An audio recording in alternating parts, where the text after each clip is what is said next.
Maintenant ça marche. Vous êtes sûr? Je crois pas. Ah oui, ça marche. Chag Sameach à tout le monde. C'est effectivement un grand plaisir, un grand réconfort de vous rencontrer ce soir. Et je vais vous dire pourquoi. Parce que c'est une des choses les plus remarquables de l'existence de notre peuple, que l'étude de la Torah n'est pas le privilège des professeurs, des clercs et des rabbins, c'est le privilège de tous. Et vous voir ce soir, divers dans l'âge, divers dans l'expérience, divers de tout notre passé, eh bien c'est un grand événement, dans ce sens que nous allons ce soir faire une étude, une véritable étude, et que cette étude soit le sens de tout le monde, marque la démocratie réelle qu'il y a dans notre peuple, une étude qui nous a permis de traverser l'histoire, de traverser une histoire de 2000 ans, et de pouvoir retrouver aujourd'hui toutes nos racines. C'est donc la raison essentielle pour laquelle nous sommes réunis ce soir de Hoshana Rabbah, qui termine la fête de Sukkot, qui est la réunion de tout le peuple qui venait à Yerushalayim, les Rot ou les Heraot, pour voir et pour être vu. J'ai choisi pour ce soir une Mishnah que nous allons étudier ensemble. Et j'aurais voulu donner la parole à tout le monde pour réagir. Enfin, ce sera impossible, mais enfin, je suis à votre disposition après le cours pour engager des discussions avec vous. Mais ce que je voudrais vous montrer, c'est que cette étude que nous faisons ce soir, elle est inspirée par une étude de Rav Tzadok de Lublin, qui est l'auteur du prix Tzadik. C'est un ouvrage très remarquable d'un rabbin qui est mort en 1900, donc presque notre contemporain, et qui a cette particularité qu'il faisait partie d'un groupe de rabbins lituaniens qui étudiaient dans les yeshivot de Lituanie, suivant les méthodes de la shiva lituanienne qu'on appelle les mitnagdim. Et le hasard a fait qu'il a rencontré des chefs du mouvement chassidique et qu'il est devenu un chassid. Et non seulement il est devenu un chassid, mais il est devenu à la fin un rabbi chassidique. Et il n'a pas oublié, lorsqu'il était un rabbi chassidique, il n'a pas oublié ses racines lituaniennes. Si bien que son étude est à la fois une étude qui est inspirée des méthodes d'étude des yeshivot lituaniennes et en même temps de l'inspiration chassidique. Je vous parlerai ce soir d'un sujet que vous connaissez tous. Et vous allez voir comment le Talmud, la Mishnah, a interprété ce texte que vous connaissez tous. J'ai préparé des feuilles, j'espère que tout le monde l'a. Vous pouvez suivre donc par conséquent sur les feuilles. Nous allons lire ensemble le texte que vous connaissez parfaitement et que tout le monde ici connaît par cœur. Mais nous allons le lire tout de même dans le texte. Shema Israël, écoute Israël, Hashem Elokeinu, l'Éternel notre Dieu, Hashem Echad. L'Éternel est un. Tu aimeras l'Éternel ton Dieu de tout ton cœur, de toute ton âme, de tous tes moyens. V'hayu hadvarim me'ele. Et ces paroles seront Asher anochi metzaveh hayom, que je vous ordonne aujourd'hui à levavecha sur ton cœur. V'shinantam levanecha, tu les inculqueras à tes enfants. V'dibar tabam, tu en parleras. V'shiktecha bevetecha, lorsque tu seras assis dans ta maison. Ou v'lechtecha vaderech, lorsque tu marches dans le chemin. Ou v'shokbacha, lorsque tu te couches. Ou v'kumecha, et lorsque tu te lèves. Et vous les attacherez comme signe sur ta main et comme fronton entre les yeux, et vous les inscrirez sur les frontons de ta maison et de tes portes. Tout le monde connaît ce texte. Eh bien, ce texte, c'est le texte de la Torah. Et il nous enseigne, V'dibar tabam, tu parleras, tu diras ces paroles lorsque tu es dans ta maison, lorsque tu marches dans le chemin, lorsque tu seras couché. C'est le texte de la Torah, par conséquent transmis par Moshe Rabbeinu au peuple juif. Eh bien, à un certain moment, il s'est produit que des représentants de cette Torah, eh bien, ils n'avaient plus l'inspiration qu'il y avait autrefois. C'est les prophètes qui, pendant très longtemps, le temps du Tanakh, le temps de la Bible, étaient là pour inspirer le peuple. Et tout près d'ici, il y avait le service du temple qui était central et qui représentait l'effort du peuple juif de vivre en concordance avec son Dieu. Et voilà que ce temple, à quelque part d'ici, a été détruit. Et en même temps que le temple a été détruit une première fois en 586 et une seconde fois en l'an 70 après, eh bien il n'y avait plus de prophètes, il n'y avait plus de prophétie. Et c'est à ce moment-là qu'il y a eu un grand drame dans le peuple juif. Et ce drame était, mais maintenant, qu'allons-nous devenir? Et c'est le moment où certains ont compris qu'une tragédie venait de se produire. Et ils ont estimé, et c'était les représentants du christianisme, que l'ancienne alliance, l'Ancien Testament, était dépassé, étant donné que le temple était détruit, et qu'il fallait maintenant un Nouveau Testament, c'est-à-dire une nouvelle alliance qui est celle du christianisme. Vous savez que le judaïsme, à ce moment-là, a refusé ce message, et que durant 2000 ans, il a continué à refuser ce message. Bien que les chefs chrétiens, les pères du christianisme ne comprenaient pas comment les juifs pouvaient refuser le messianisme de Jésus, et les juifs ne comprenaient pas comment ce messianisme de Jésus n'était pas une solution à leurs problèmes, puisque le monde restait toujours tel qu'il était. Et vous savez que durant des milliers d'années, eh bien, on a essayé de faire que les juifs renoncent à leur judaïsme, aussi bien en terre chrétienne qu'en terre d'islam. Et les juifs ont tenu. Et savez-vous pourquoi ils ont tenu? Comment ça se fait que durant tout ce temps-là, sans terre, étant dispersés aux quatre coins de l'univers, ne parlant pas les mêmes langues, subissant des atrocités, des inquiétudes à travers l'ensemble de l'univers, et tout de même, ce peuple a trouvé la force de se maintenir à travers tout cela. Qu'est-ce qui leur a permis de faire ça? C'est la sagesse de nos sages, qui à un moment où le temple ayant été détruit, ont dit, eh bien maintenant nous n'avons plus de temple, maintenant nous n'avons plus de prophètes, mais nous ne sommes pas perdus, car nous avons ce texte de la Torah.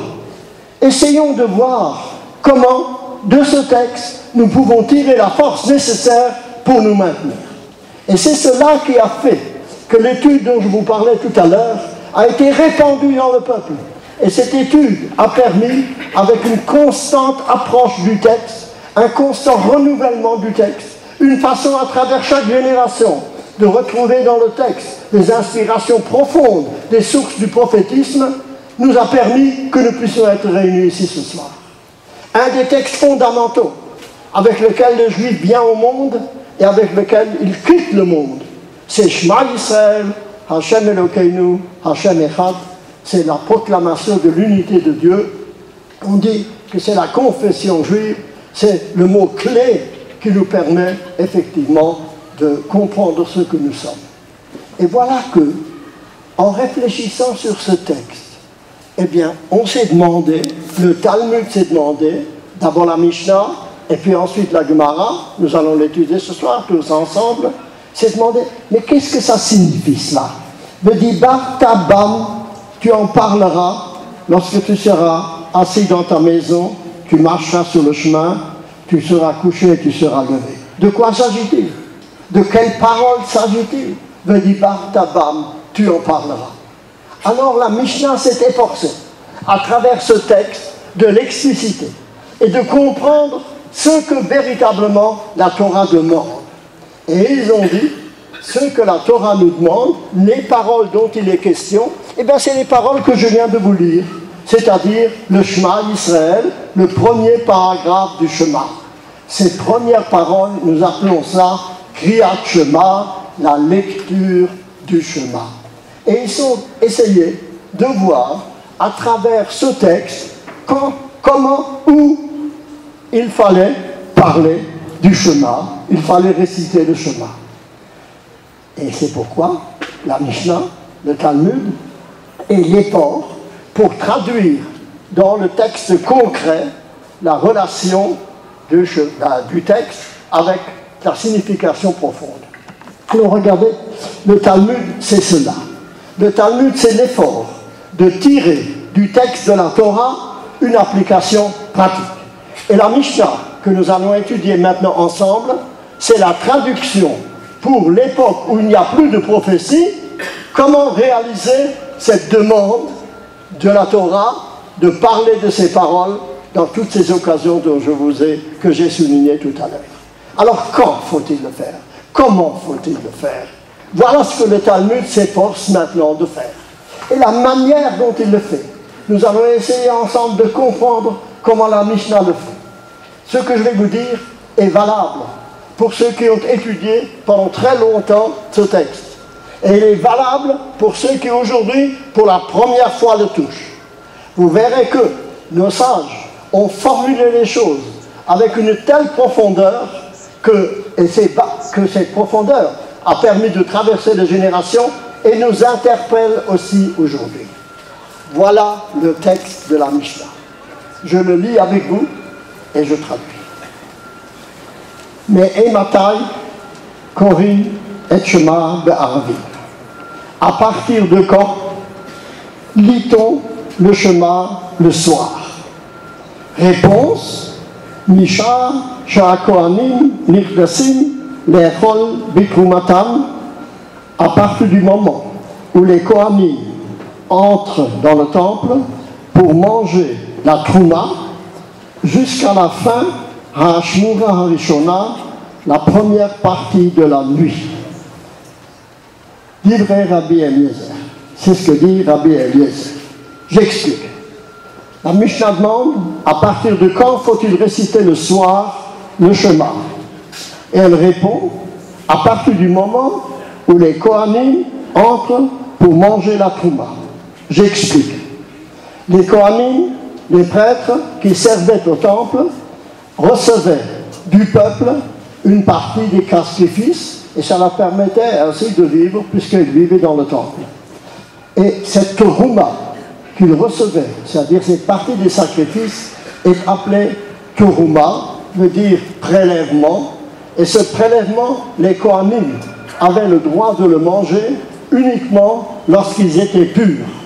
Lorsque par hasard, ils étaient impurs, parce qu'ils étaient au contact d'un mort ou de quelque chose qui approche de la mort, alors ils ne devaient pas manger cette Trouma.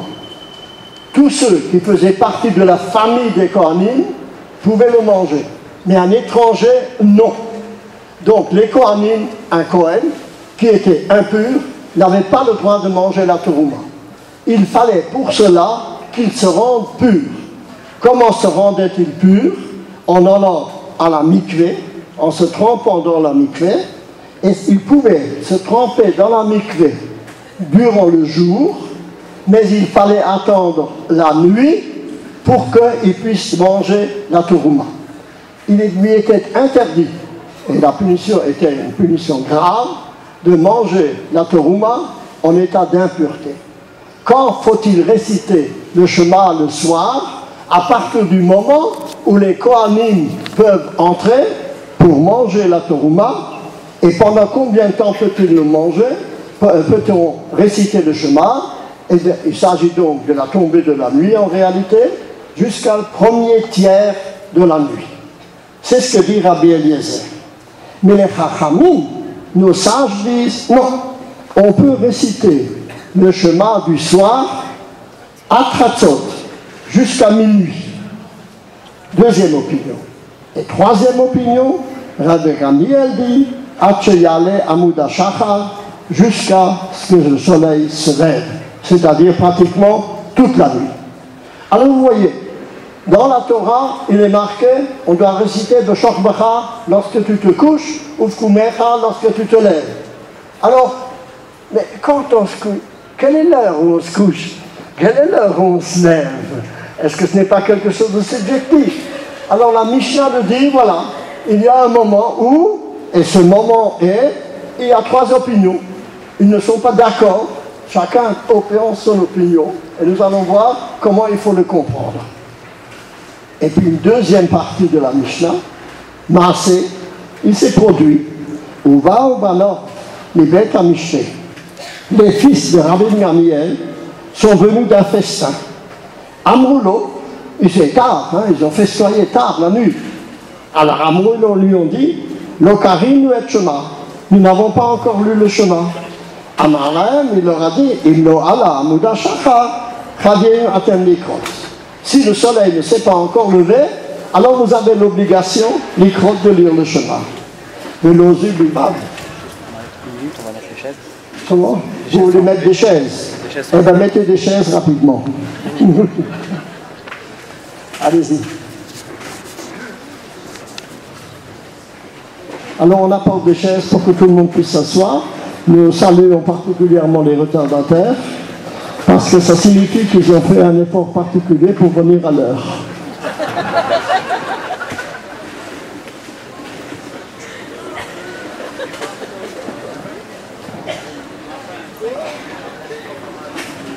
Et nous ferons de notre côté un effort particulier, que bien qu'ils soient en retard, ils puissent suivre ce que nous avons déjà dit.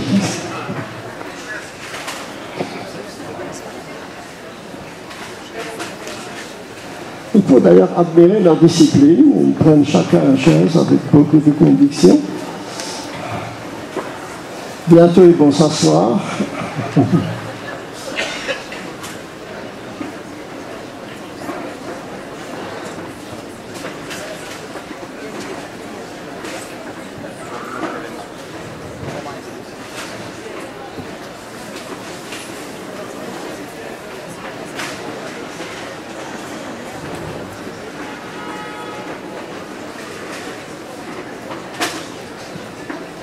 Ça y est? Oui. Ça roule.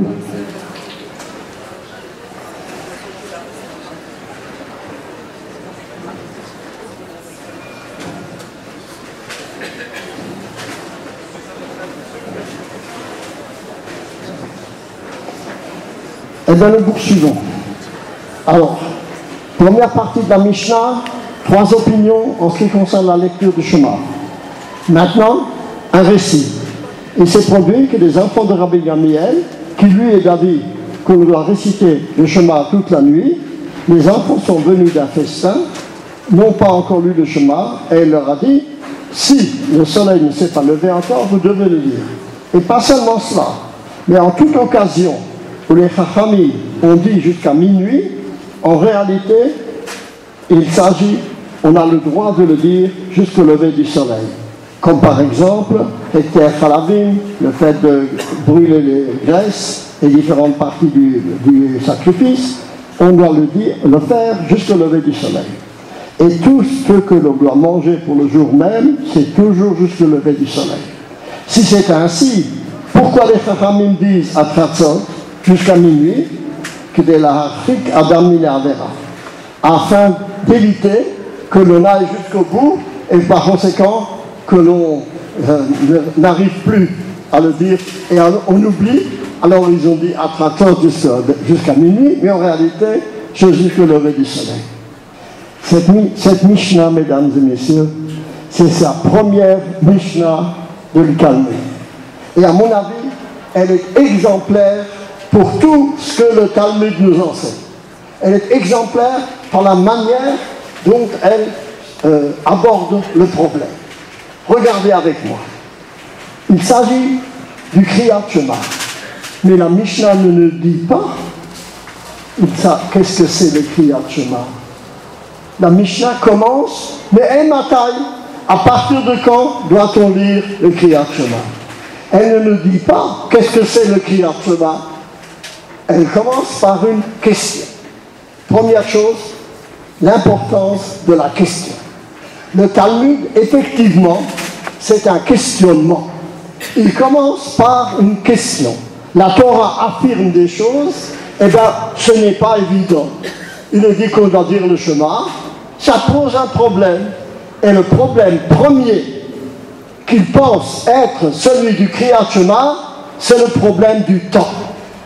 La Mishnah, ici, empoigne le sujet immédiatement dans un détail, mais ce détail lui semble être marquant et significatif pour comprendre le phénomène. Pour comprendre ce que c'est le Kriyat Shema, il faut savoir qu'il y a un temps où l'on dit le Kriyat Shema. Et il y a un temps où on ne dit pas le Kriyat Shema. Mais Eimatai, elle commence par une question. Vous savez qu'on dit que le juif pose toujours des questions. Et c'est vrai, parce que interroger les choses, interroger la Torah, comme interroger le monde, comprendre les phénomènes de l'univers, ne pas être devant ces phénomènes comme quelque chose qui va de soi.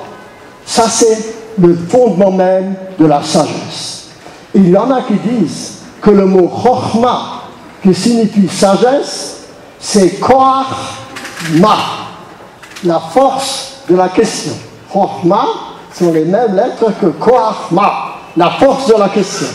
Ce ne sont pas tellement les réponses qui importent, mais la bonne question qui est nécessaire. Savoir questionner, savoir interroger, savoir comprendre les phénomènes et ne pas les accepter comme allant de soi, ah, ça c'est le fondement même de la sagesse. Déjà Platon disait que la curiosité, c'est le moteur de la science. Et la curiosité, c'est la curiosité de la question. Et la question ici, première que pose la Mishnah, c'est le temps. Le temps est une chose importante. Mesdames et messieurs, lorsque nous venons au monde, eh bien nous venons tout nus, nous ne recevons rien. Il y a une chose que Hakadosh Baruch Hu nous donne lorsque nous venons au monde, c'est le temps. Et il nous donne un temps mesuré. Et tout dépend de ce que nous faisons de ce temps. Nous pouvons, comme le dit le Bidour, tuer le temps. Il y en a qui ne savent pas comment tuer le temps. Et il s'agit de charger le temps avec une véritable présence, de comprendre que ce temps qui nous est mesuré, eh bien, il faut le charger d'une valeur d'éternité. Et à ce moment-là, le peu de temps que nous avons, cette éphémérité dans laquelle nous passons à travers le monde, devient chargé d'une particularité de sainteté qui fait qu'il est unique. C'est cela, mais Eimatai, à partir du quand le temps est la chose la plus importante en ce qui concerne notre vie dans le monde. Et c'est pourquoi ici, le texte commence précisément en nous disant quel est le temps que nous avons. Alors, vous voyez, le texte du Talmud, on dit toujours que c'est un texte législatif, il est rébarbatif, c'est un code, mais c'est un code vivant. Et vous allez voir comment les Chachamim ont essayé de fixer la halakha avec un sentiment profond de connaissance. C'est une entrée en matière directe, comme si le sujet était connu du Kriyat Shema. Et c'est le fait de porter l'attention sur un détail, mais ce détail, lui, dans le sens particulier du sujet, c'est ainsi que l'on commence ici. Alors pourquoi est-ce que le Talmud commence justement par cette mitzvah-là du Kriyat Shema? Elle aurait pu commencer par le Brit Mila, elle aurait pu commencer par le Shabbat. Non, le Talmud commence par cette mitzvah-là du Kriyat Shema. Pourquoi? Alors, j'ai trouvé dans un texte de Rabbi Yecheskel Landau, qui est un rabbin du XVIIe siècle, qui a vécu à Prague, qui a écrit un livre qui c'est Tzion le Nefesh Chaya. Il est connu comme le nom de Nodabi Yehuda, pour ceux qui connaissent un peu les choses. Et voici ce qu'il écrit. Bachar l'iftoar de Kriyat Shema, le Talmud a choisi de commencer par cette mitzvah de Kriyat Shema, Shehi mitzvah min Torah, parce que ça c'est une mitzvah de la Torah, non pas que les sages ont introduit, non pas que les Chachamim ont introduit, mais c'est la Torah qui nous le prescrit. Venoheget b'chol yom, et c'est une mitzvah qui s'applique b'chol yom, chaque jour, donc c'est une mitzvah essentielle, et surtout maintenant je dis l'essentiel, veyesh ba kabbalat ol malchut shamayim, et il y a dans cette mitzvah l'acceptation du joug du ciel. Qu'est-ce que c'est le Kriyat Shema? Normalement, nous croyons que c'est une partie de la prière. C'est une partie de la prière. Mais la mitzvah de Kriyat Shema dont il est question ici, ce n'est pas la prière. La mitzvah dont il est question ici, c'est de réciter le Shema en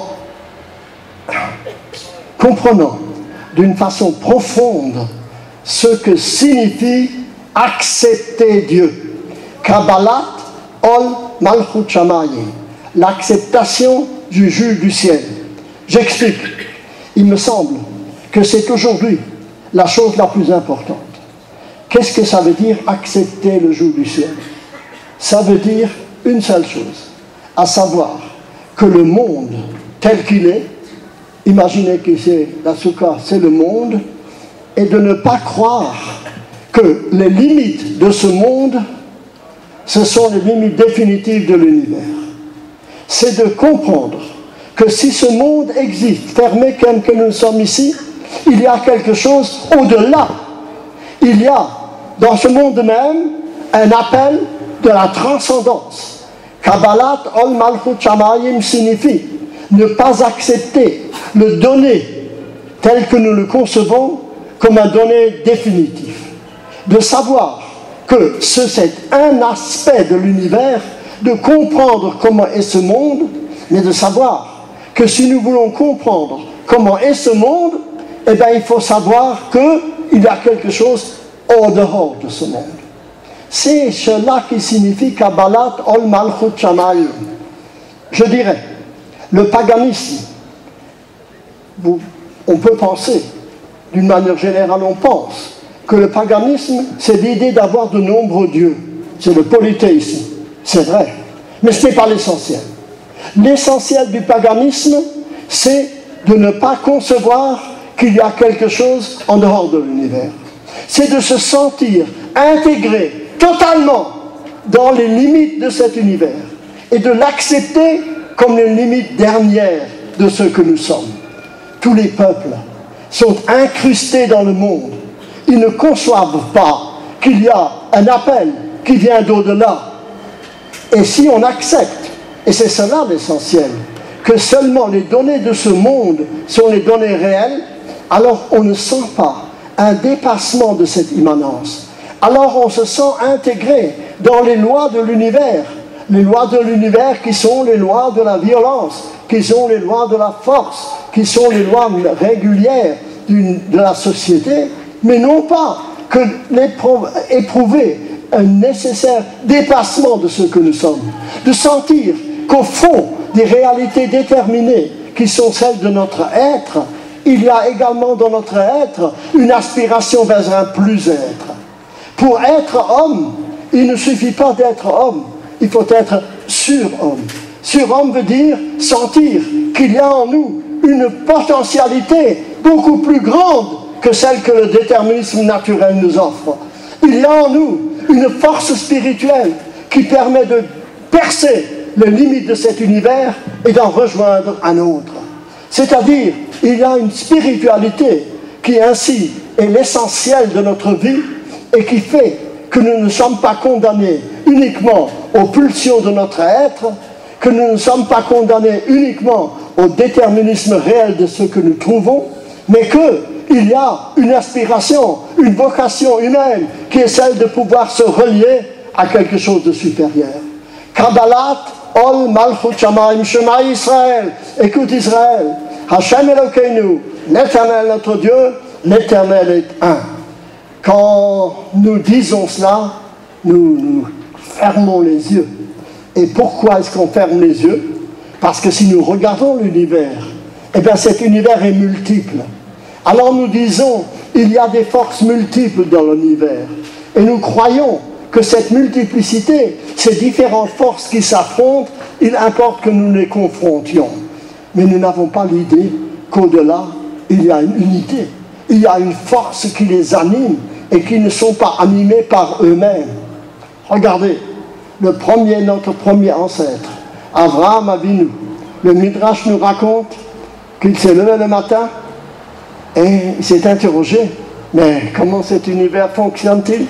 Alors il a vu le soleil, et il a vu la force du soleil, et il s'est dit, le soleil c'est le maître du monde. Et toute la journée, il a adoré le soleil, et il a admiré son énergie. Mais le soir, le soleil avait disparu. Il y avait la lune.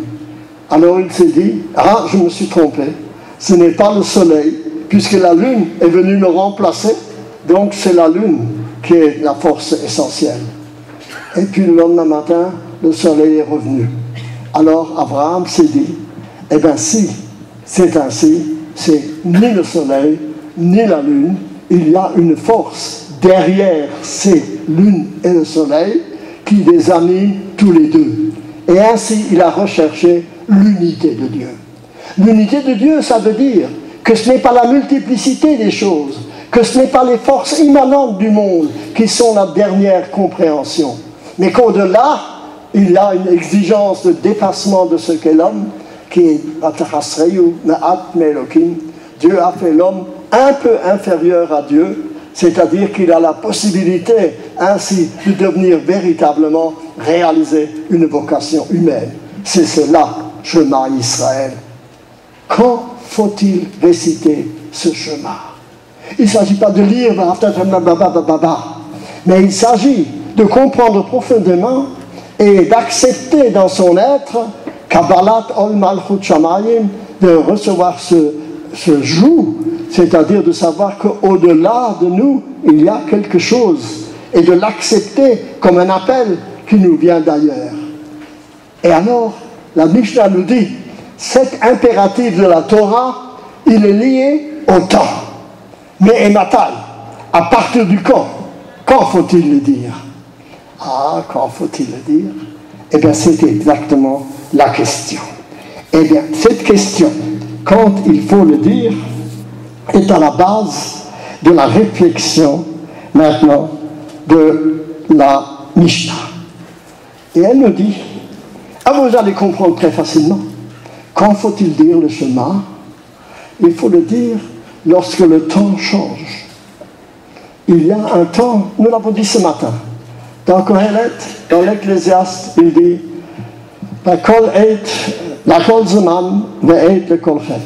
il y a un temps pour tout, et un moment pour chaque chose. Il y a un moment pour naître, il y a un moment pour mourir, il y a un moment pour jeter les pierres, il y a un moment pour les ramasser, il y a un moment pour déchirer, il y a un moment pour coudre, etc. C'est ce que nous apprend l'Ecclésiaste. Et oui, lorsque nous voyons ainsi les changements du temps, alors nous nous disons, comme Abraham l'a dit, il y a une force du soleil et il y a une force de la nuit. Nous ne pensons pas qu'il y a une unité. Lorsque les temps changent, lorsque les situations changent, lorsqu'il y a quelque chose qui se produit, qui n'est pas dans la linéarité des choses, alors nous avons tendance à dire, ah oui, il y a cette force et il y a cette force. C'est à ce moment-là qu'il y a le devoir d'affirmer l'unité. C'est-à-dire de ne pas nous laisser tenter par la diversité des forces de l'univers, mais de comprendre que cette diversité appelle maintenant, au moment où il y a ce changement, de dire, ah, il y a ce changement, mais il y a quelqu'un qui est derrière ce changement. Il y a un temps pour tout. Il y a un moment de naître, il y a un moment de mourir. Il y a un moment de joie et il y a des moments de deuil. La tendance est de dire qu'il y a là deux forces différentes qui s'affrontent, manichéisme. Non, à ce moment-là, on a le devoir d'affirmer Shema Israël, l'unité interne. C'est pourquoi, lorsque l'enfant sort du ventre de sa mère et passe d'un univers terrain à l'univers du monde, nous disons Shema Israël.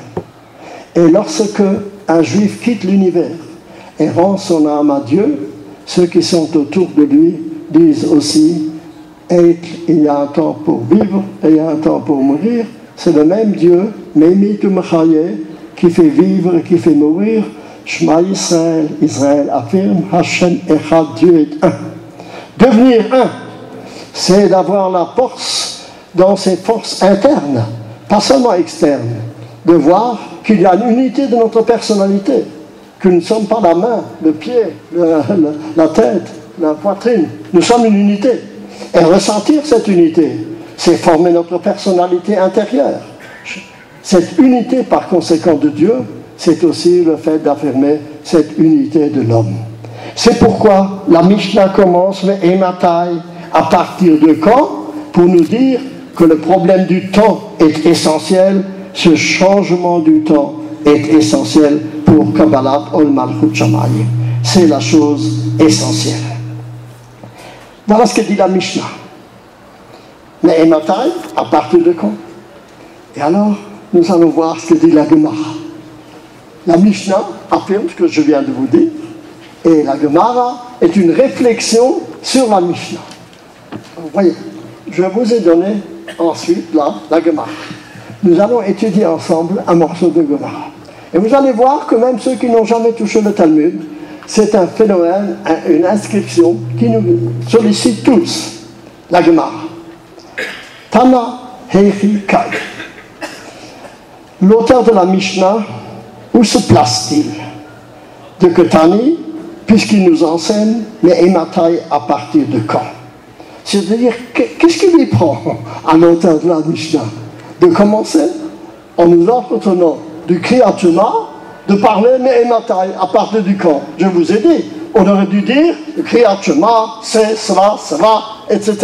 Mais non pas entrer ainsi par une question, mais Ematai, qu'est-ce qui le prend? Pourquoi il commence par cela? De tout. Et encore. Maïshana de Tanib Arvid Bereisha. Comment se fait-il qu'il commence à dire à partir du quand dit-on le Shema le soir?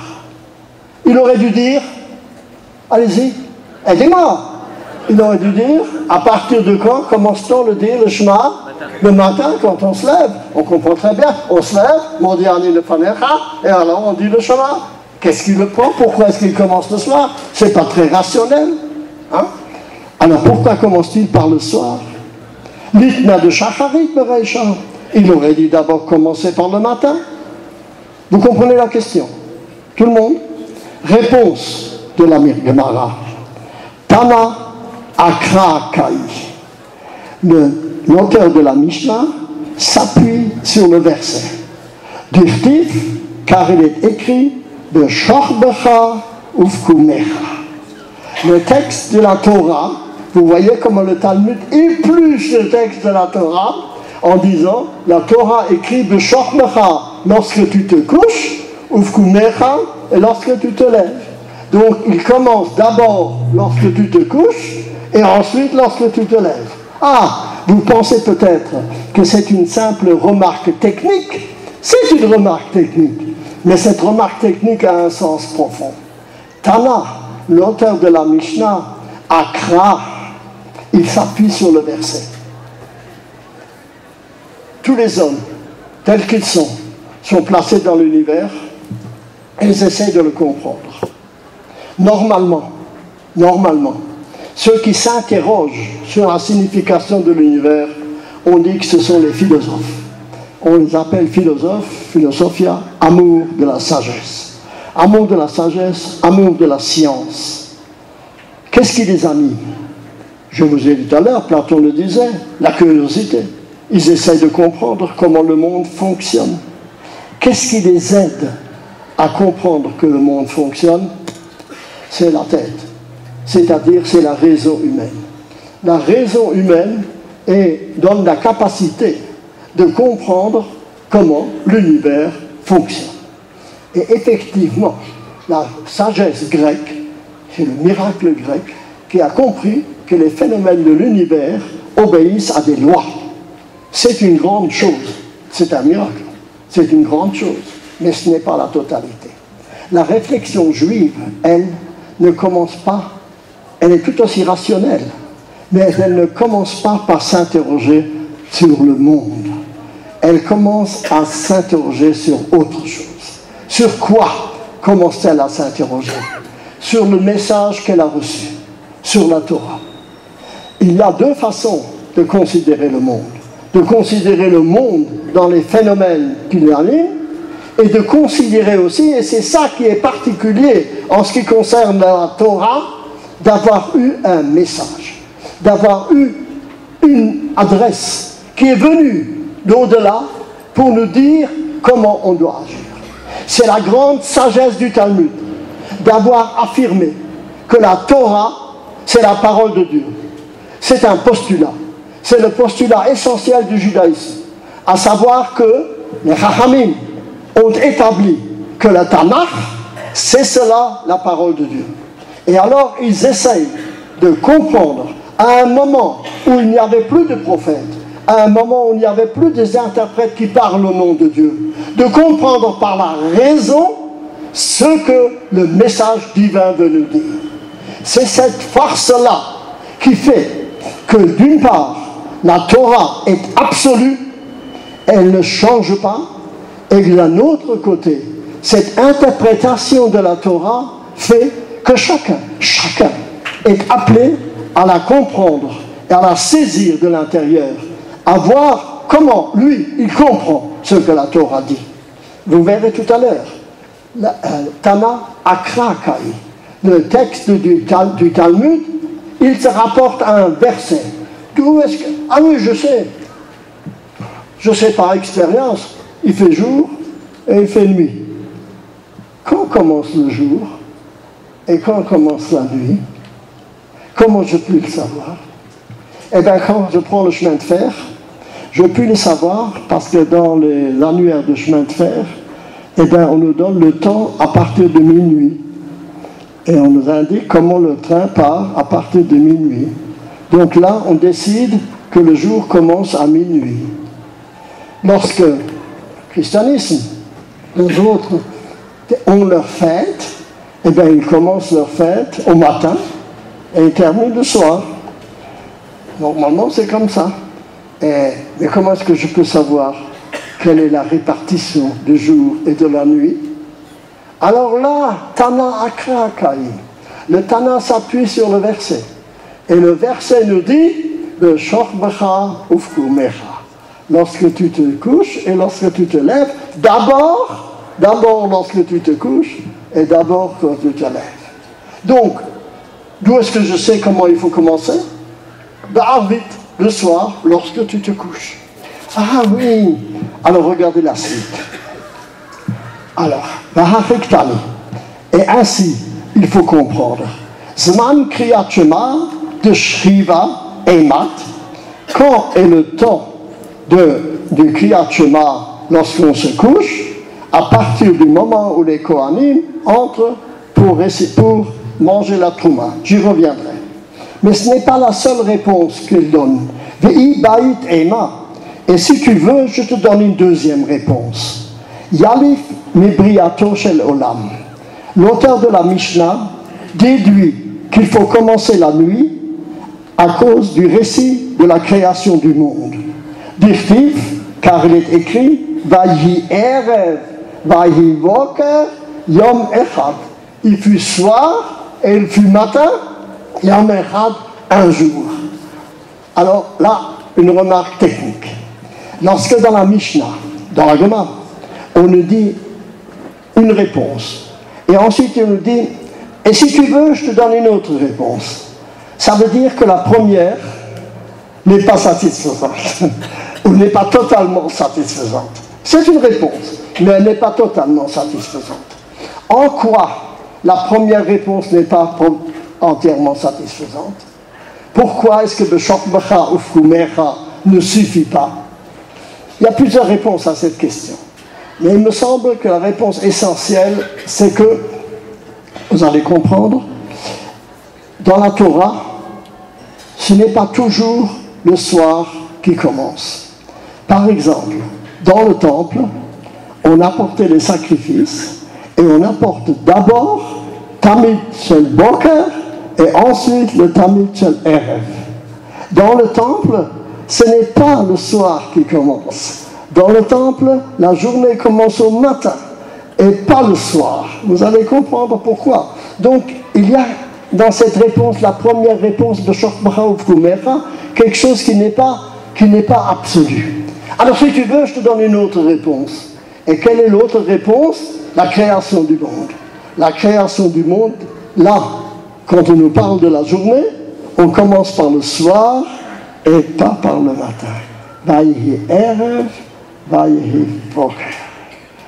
Oh, là il y a beaucoup à dire. À savoir que c'est l'affirmation essentielle du judaïsme. À savoir que le soir précède le matin. Le soir précède le matin, ça veut dire que l'âge d'or n'est pas le matin. L'âge d'or vient après le soir. Ce n'est que lorsque on traverse la nuit de l'existence qu'alors luit le soleil. Lorsque nous entrons dans le monde, il n'est pas d'emblée dans la clarté absolue du matin. Il est d'abord dans l'obscurité de la nuit. Et lorsque nous nous réveillons le matin, nous disons une bracha particulièrement significative, béni soit-tu Dieu, Hanotein la vina, la hafrin ben yom ou ben laila. Béni soit-tu Dieu qui donne au coq, l'intelligence de distinguer entre la nuit et le jour. Le coq, il chante alors que tout le monde dort encore. Lui, il sent déjà, à travers la nuit, il sent pointer l'eau. C'est une grande sagesse que Dieu donne au coq. À savoir que Dieu nous donne l'obscurité, mais sentir que cette obscurité mène vers la lumière, que le monde tel qu'il est, avec toutes ses souffrances, avec tous ses problèmes, il va vers la lumière. Ça, c'est l'inspiration profonde du judaïsme. Elle ne commence pas par un ange d'or, comme dans la pensée grecque, que nous aurions perdu, mais au contraire, par Erev, il y a d'abord la nuit et ensuite le matin. Et sentir dans la nuit poindre déjà le matin, voir l'aube qui se dégage de la nuit, dans la nuit noire, porter l'espoir du jour, voir l'aube se lever, vayi erev, vayi boker. C'est pourquoi il faut commencer le Kriyat Shema quand? Eh bien, il faut commencer le Kriyat Shema le soir, et ensuite seulement le matin. Vous voyez, comme la réflexion hilchatique est appuyée ici par une compréhension profonde des événements de l'univers. Et il y a bien plus que cela. Si c'était ainsi, eh bien on aurait dû dire, savez-vous, quand il faut commencer la prière du soir, la prière, le Tzeit HaKochavim, lorsqu'il fait nuit, et on aurait pu indiquer une heure de l'horloge. Mais c'est là que viennent les choses particulières. Il faut les deux réflexions. Les deux réponses ne sont pas des réponses qui se contredisent, ce sont des réponses qui se complètent. Voici pourquoi. Parce qu'il y a deux sortes de temps. Il y a le temps des horloges, qui est pareil pour tout le monde. Vous avez tous une montre. Bientôt vous allez me dire, tu as maintenant assez parlé, ça va bientôt être l'heure que tu dois t'arrêter. Comment vous le saurez? Vous le saurez parce que vous regarderez la montre, vous disiez, on lui a dit de parler 1 heure, il va bientôt finir. Alors chacun regardera sa montre, et ce sera pareil pour tout le monde.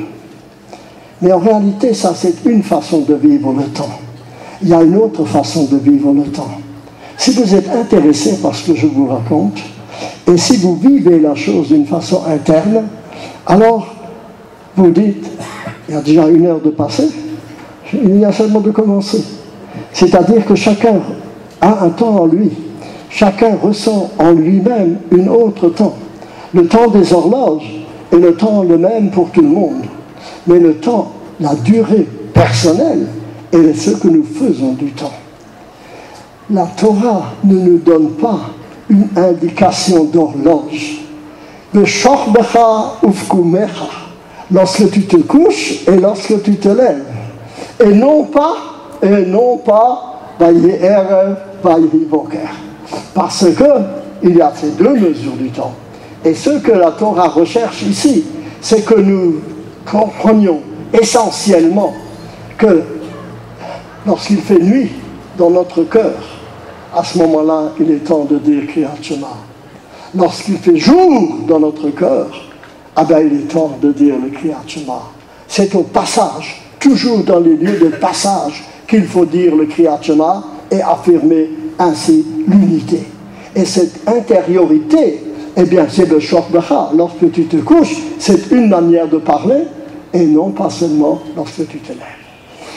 Et alors là, voyez-vous, la Mishnah, elle est, à mon avis, assez extraordinaire. Elle aurait dû nous donner des indications très précises. Elle aurait pu, en nous disant, elle aurait pu dire, Tzeta Kochavim. Imaginez, regardez ce qu'elle fait. La Mishnah nous dit, regarde la Mishnah. Quand faut-il lire le Shema le soir? Au moment où les Kohanim entrent pour manger la Trouma jusqu'à la fin de la première partie de la nuit. Est-ce que ça, c'est une indication de temps? Est-ce que c'est une façon de parler? Ah, mais là, comprenez maintenant la Mishnah. Elle veut nous dire, elle relie la Mishnah, l'obligation de Kriyat Shema, qui est celle de l'acceptation du jour du ciel, à quoi? À la Trouma que les Kohanim mangent. Pourquoi? Pour la raison suivante. La Mishnah dira que là, elle nous enseigne quelque chose de particulier. Et qu'est-ce qu'elle nous enseigne? Elle relie la mitzvah de Kriyat Shema au manger des Kohanim. Là, il y a deux événements importants. Regarde, le premier, c'est que, et vous allez me comprendre, une mitzvah, comme celle de Kriyat Shema, ou n'importe quelle autre mitzvah, au fond, elle n'a de sens que si elle est reliée avec les autres mitzvot. Une mitzvah en elle-même, c'est bien, mais ça ne traduit pas une composante totale, un engagement total de l'être. Chaque mitzvah prend son sens par rapport avec une autre mitzvah. Nous disons cela, mitzvah, goreret mitzvah, avera, goreret avera. Ce n'est pas seulement qu'une mitzvah entraîne une autre mitzvah et nous donne le courage d'en faire encore une, mais c'est surtout le fait que lorsque vous prenez l'engagement, et lorsque cet engagement est Kabbalat ol Malchut Shamayim, alors elle ne signifie pas seulement de parler, elle ne signifie pas seulement d'accomplir cet acte-là, mais elle est reliée à tout un ensemble de comportements. Chaque mitzvah prend son sens par rapport à l'ensemble, par rapport aux autres. C'est pourquoi nous disons Torah Hashem Temima Meshivat Nafesh. Une Torah de Dieu, Temima, qui est entière, Meshivat Nafesh. Elle fait vivre l'âme. Quand vous accomplissez une mitzvah par-ci et une mitzvah par-là, et que vous faites le choix de ce qui vous convient, alors c'est bien, c'est mieux que si vous ne le faisiez pas. Mais ça ne vous donne pas une personnalité rayonnante de spiritualité. Pour que véritablement vous sentiez la spiritualité de la Torah, il faut l'accepter Temima. Et le Gaon de Vilna disait, Matai Meshivat Nafesh, quand est-ce qu'elle redonne la force de l'âme? Temima, lorsqu'elle est entière.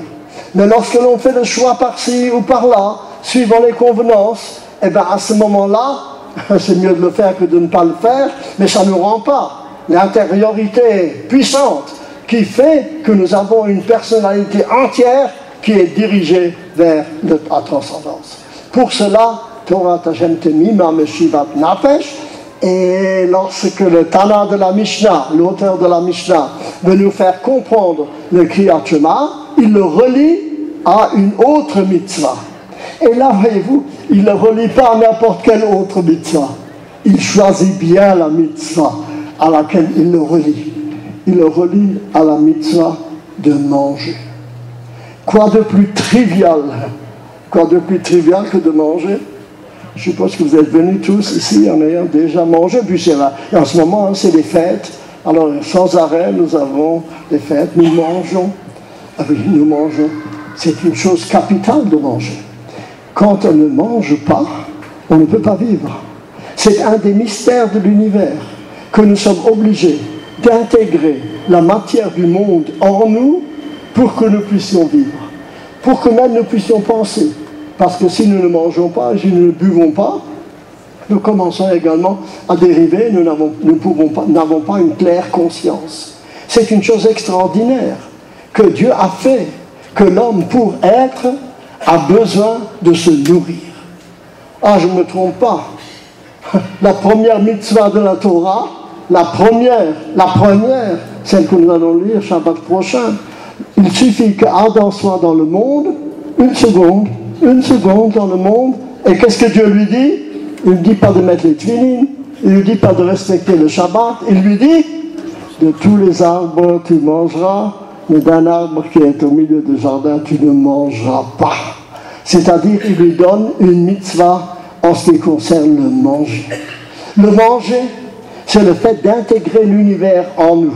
C'est naturellement l'acte physique également de manger, mais c'est également le fait, beaucoup plus large, de sustenter notre vie en intégrant le monde en nous, le végétal, le minéral même, l'animal, en l'intégrant en nous et en faisant que ces éléments nous donnent la force d'être une personnalité vivante.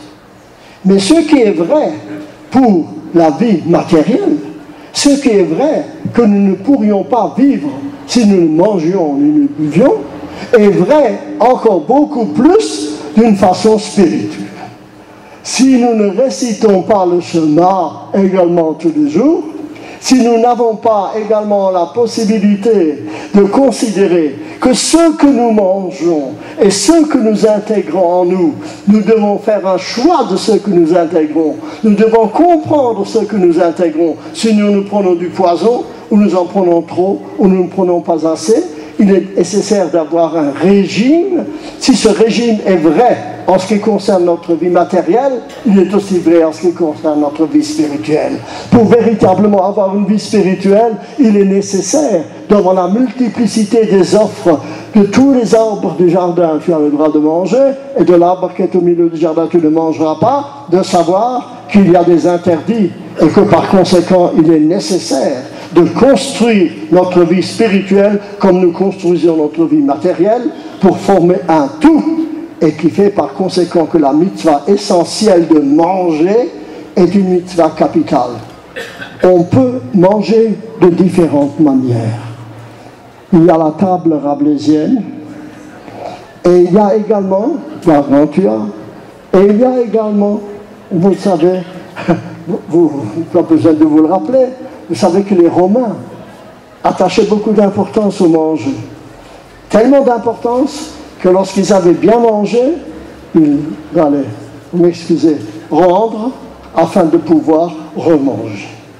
Et bien voilà une façon de se servir de l'univers qui est loin de celui de la Torah.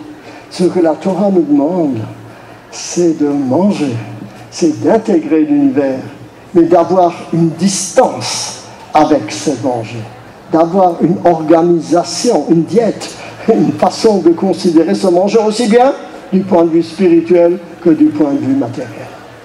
Quand est-ce qu'on doit réciter le Shema? Lorsque les Kohanim vont manger leur terouma, lorsqu'ils sont dans un état de pureté où ils peuvent manger leur terouma. Vous voyez que ce lien avec la terouma est intéressante. Elle est intéressante parce qu'elle nous donne la signification même de Kriyat Shema. Et alors, regardez, tout le monde est d'accord avec cette opinion.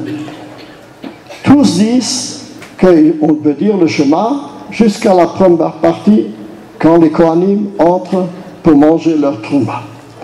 Les Chacham seulement, ils ne sont pas d'accord comme est le moment, quel est le moment de Shor Becha. Là, pour la fin, tout le monde est d'accord. Mais pour le début, c'est pas très clair. Regardez comme les Chachamim savent bien lire. Le Shor Becha, lorsque tu te couches, alors je ne vais pas faire aussi une statistique, mais je suppose que tout le monde ne se couche pas à la même heure. Il y en a qui vont se coucher à 8 heures, il y en a à 10 heures, il y en a à minuit, il y en a qui n'arrivent pas à dormir jusqu'à 3 heures du matin. C'est une question absolument subjective. C'est pourquoi, lorsque le texte dit B'shor Becha, lorsque tu te couches, c'est pas très clair. Alors vous avez 3 opinions. Regardez, La première opinion, c'est jusqu'à la première partie de la nuit. Ça veut dire, lorsque tu vas te coucher, c'est en réalité le début de la nuit, la première partie de la nuit. L'autre dit, les Chachamim disent, Atratzot, c'est jusqu'à minuit. Parce que tout le monde ne se couche pas avec les poules, comme on dit, au début, il y en a qui couchent plus tard. Et Rabban Gamliel dit, Al-Chiyale Abuda Shachar. Beshokbecha, ça veut dire tout le long où tu es couché. C'est-à-dire aussi longtemps que tu dors, normalement, jusqu'à ce que tu te réveilles au matin. Vous voyez que les trois opinions qui sont ainsi exprimées se fondent tous sur une analyse de Beshokbecha en essayant de comprendre qu'est-ce que cela signifie. Et alors, Rabban Gamliel nous dit qu'en réalité, c'est toujours jusqu'au matin, mais que les Chachamim ont ainsi institué jusqu'à Chatzot. Je vais y revenir. Sur cette question, quand les Kohanim entrent pour manger la Trouma, il y a, la Gemara continue, encore un passage que je voudrais faire avec vous. Il est dans la suite de la Gemara, de l'autre côté, côté gauche de la feuille. Il y a, à partir du moment, regardez, c'est marqué avec un aleph, vous voyez, alors, Ureminu, à partir de quand est-ce qu'on doit dire le Shema? Et il y a trois opinions. Pas une opinion, mais trois opinions. Première opinion. J'ai mis un carré pour que vous puissiez le voir, ou plutôt un rectangle. À partir du moment où le pauvre entre pour manger son pain de melach avec du sel. Première opinion. Deuxième opinion,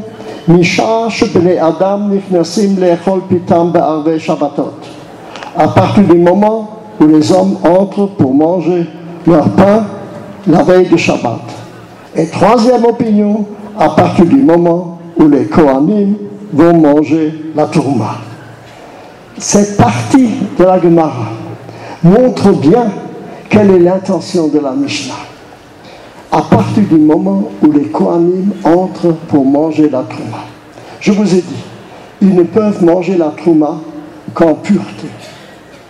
Lorsqu'ils sont impurs, ils n'ont pas le droit de manger la Trouma. Alors, la Mishnah, le Talmud s'interroge. Est-ce que réciter le Shema comme les Kohanim, est-ce que ce n'est pas trop demandé? Est-ce que toute une nation peut s'élever à ce niveau? Alors il y a trois opinions. La première opinion est, quand est-ce qu'on doit dire le Shema? À partir du moment où le pauvre entre pour manger son pain de melach avec du sel. Le pauvre, il n'a pas grand-chose. Il a faim. Et dès que le soir approche, il ne se prépare pas longuement, mais il se précipite aussitôt sur la nourriture. Il mange son bout de pain avec du sel. C'est, si vous voulez, celui qui n'a pas le temps matériel, ou bien alors aussi l'attente spirituelle de se préparer à manger comme il faut. Alors, on doit réciter le Shema, dit l'un, au niveau le plus bas, comme le pauvre qui n'a pas le temps de s'y préparer. L'autre dit, une autre opinion, à partir du moment où les hommes, non plus les pauvres, pas seulement les pauvres matériels, mais aussi les pauvres d'esprit, à partir où les hommes entrent pour manger leur pain de Erev Shabbat. Le Erev Shabbat, vous le savez, il faut rapidement se préparer. On n'est jamais tout à fait prêt, hein? Quelle que soit l'heure, on n'est pas tout à fait prêt. Mais à partir du moment où le Shabbat entre, on ne peut plus rien faire. Donc par conséquent, il faut se préparer le Erev Shabbat pour pouvoir manger la veille de Shabbat, le soir. Nishetarach de Erev Shabbat, Yochal de Shabbat. Celui qui prépare le Erev Shabbat aura de quoi manger. Celui qui ne prépare pas, eh bien il n'a rien. Ça c'est la deuxième opinion. Et la troisième opinion, celle qui reste celle de la halakha, à partir du moment où les Kohanim entrent pour manger la Trouma. C'est-à-dire qu'en réalité, le manger Et la récitation du Kriyat Shema doit se faire dans l'idéal quand? À partir d'une préparation de cela. À partir du moment où on prend conscience de ce que signifie cet acte, et cet acte est important pour notre vie spirituelle comme pour notre vie matérielle, alors il faut, comme les Kohanim, il faut réciter le Shema, la Tahara, en pureté, seulement lorsque l'on arrive à comprendre véritablement le sens. Naturellement, toute une nation ne peut pas d'un coup s'élever à cela. Mais l'idéal que la Mishnah représente ainsi est cela. J'ai essayé de montrer quelle est la méthode du Talmud, comment elle s'appuie sur le texte pour réfléchir et quelle est la manière particulière de lier la halakha à une réflexion spirituelle de sa signification. Je voudrais terminer en vous disant, en ce qui concerne cette mitzvah de Kriyat Shema, vous la connaissez tous. Et nous sommes tous saisis, évidemment, Shema Israël. Je le disais toujours, je le répète, en ce qui me concerne personnellement, lorsque nous disons ce Shema Israël, dans notre génération, on ne peut pas ne pas avoir présent à l'oreille, et j'espère aussi dans le cœur et dans la tête, ces nombreux, ces 6 millions de Shema Israël qui, dans les portes, se sont refermées des chambres à gaz, sont morts en récitant ces paroles. Notre génération ne peut pas me faire abstraction de cela. Je le ressens toujours dans mon oreille, ces cris de ces milliers de femmes, enfants, juifs, pieux, pas pieux, qui tous sont morts avec cette parole sur leurs lèvres, et pas seulement sur leurs lèvres, mais également affirmer ainsi devant la barbarie du monde la nécessité de manger du tahara avec pureté. C'est pourquoi je voudrais terminer en vous disant que le Midrash s'interroge, comment se fait-il que le peuple juif ait eu ce mérite de pouvoir réciter le Shema Israël? Qu'est-ce qui lui a donné cette force de réciter le Shema Israël à travers tous les avatars de notre histoire? Et alors, il nous raconte l'histoire suivante. Lorsque Jacob meurt, Jacob Avinu meurt, il réunit ses enfants. Et il leur dit, mes enfants, Yikatsu, rassemblez-vous. Mais Shimouna, écoutez donc ce que je veux vous dire. Je vais vous dire quand arrivera la fin des temps. Et puis, c'est parce qu'il leur dit. La Gemara dit, le Midrash dit, la Shrina l'a quitté. Il n'a pas pu réciter la fin des temps. Il n'a pas pu leur dire. Et pourquoi? Alors, les enfants lui ont dit, il s'est interrogé, moi, j'ai une foi parfaite en Dieu, dit Jacob. Est-ce que mes enfants pourront poursuivre cela? Est-ce qu'ils n'ont pas fait preuve dans l'histoire de Joseph avec une haine? Est-ce que c'est le même Dieu qui est le leur et le mien? Alors dit le Midrash, les enfants lui ont dit Shema Israël. Jacob a 2 noms, Jacob et Israël. Et lui ont dit Shema Israël. Écoute papa, Israël, Hashem Elokeinu, l'Éternel, notre Dieu, et le tien, Hashem Echad. Nous avons le même. Ne te fais pas de soucis.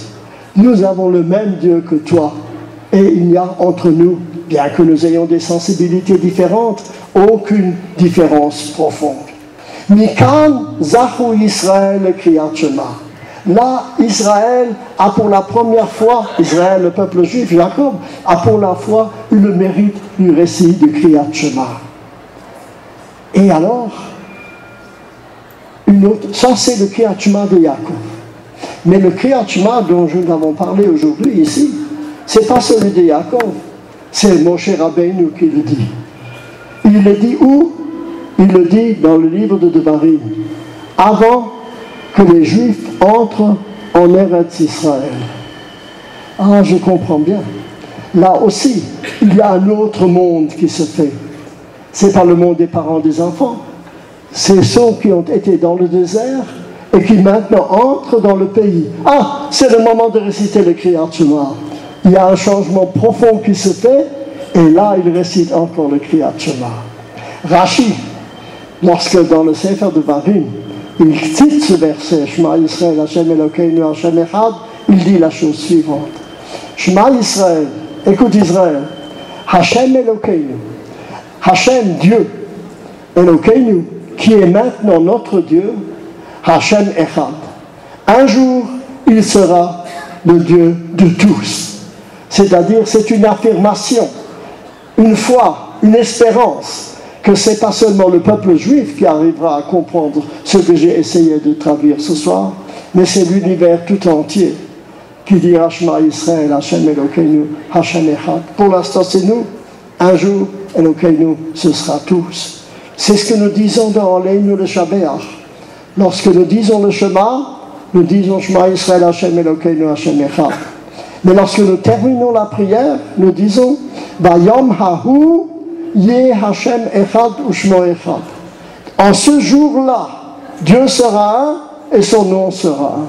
C'est seulement lorsque cette unité de Dieu se sera traduite par l'inspiration morale de tout le monde qui voudra réunir en lui non seulement l'affirmation d'une unité de Dieu, mais de sentir ce que cela signifie du point de vue moral pour chacun de réussir l'unité de son être, et bien à ce moment-là, ce sera Hashem Echad, à ce moment-là, Dieu sera véritablement un.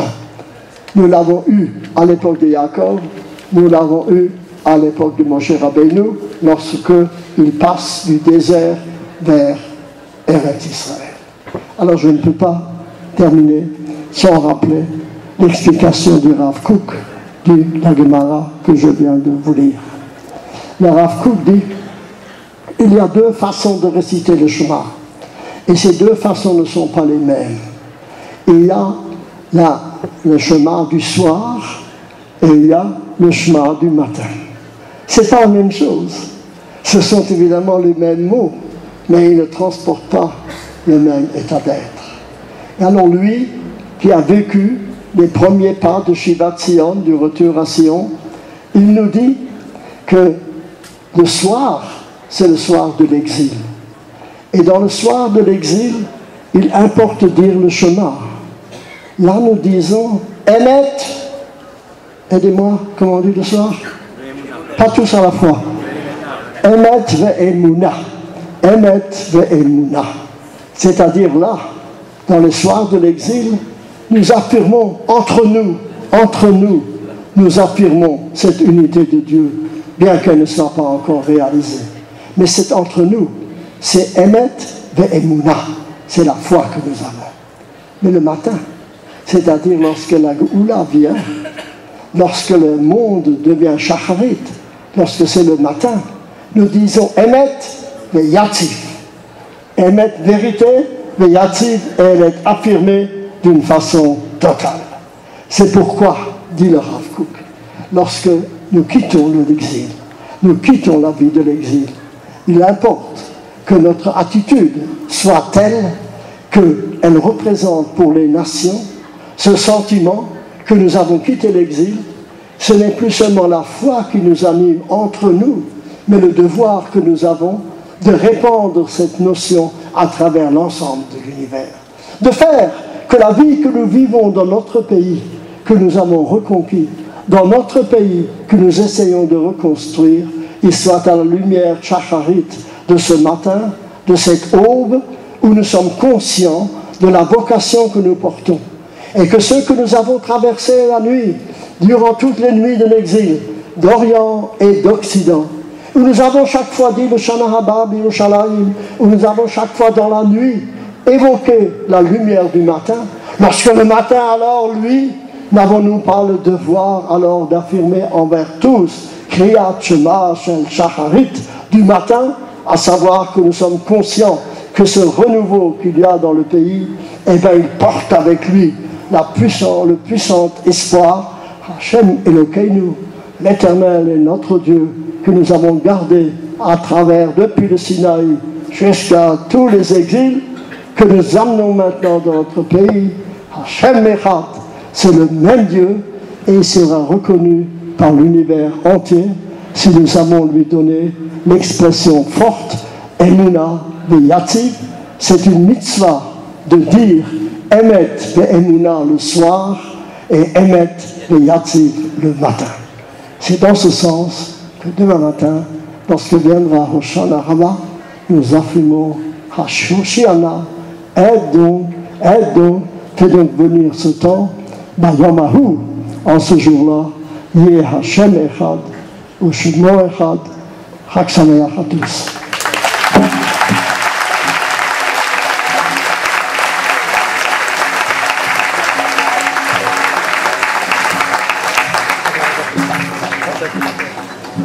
Merci au professeur Beno Gross.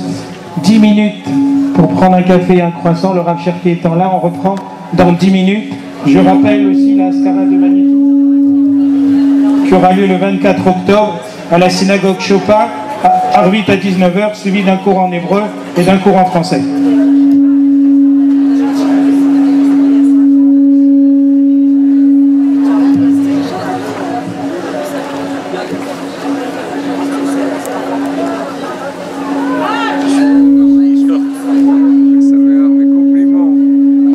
Je suis bien souffrant, je suis venu pour vous écouter. Merci beaucoup à Clément. Bonne santé à vous. Quel plaisir. Chag Sameach.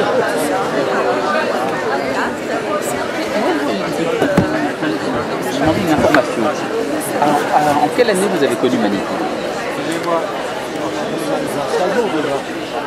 Véritablement, Oui. très riche. C'est-à-dire, nous avons tout allié ensemble. Oui, mais à Strasbourg, c'était en 19... Strasbourg, quand j'étais avec la Kudosh, Manitou venait pas. C'était quelle année? 48. 48 déjà?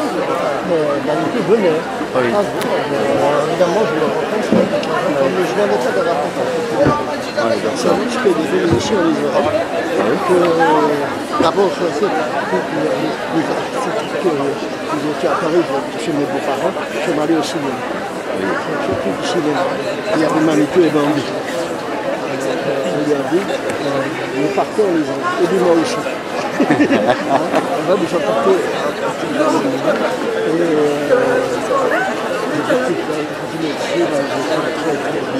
surtout nous avons fondé ensemble au moment des accords de feu, nous avons senti qu'il fallait faire quelque chose. Je travaille un peu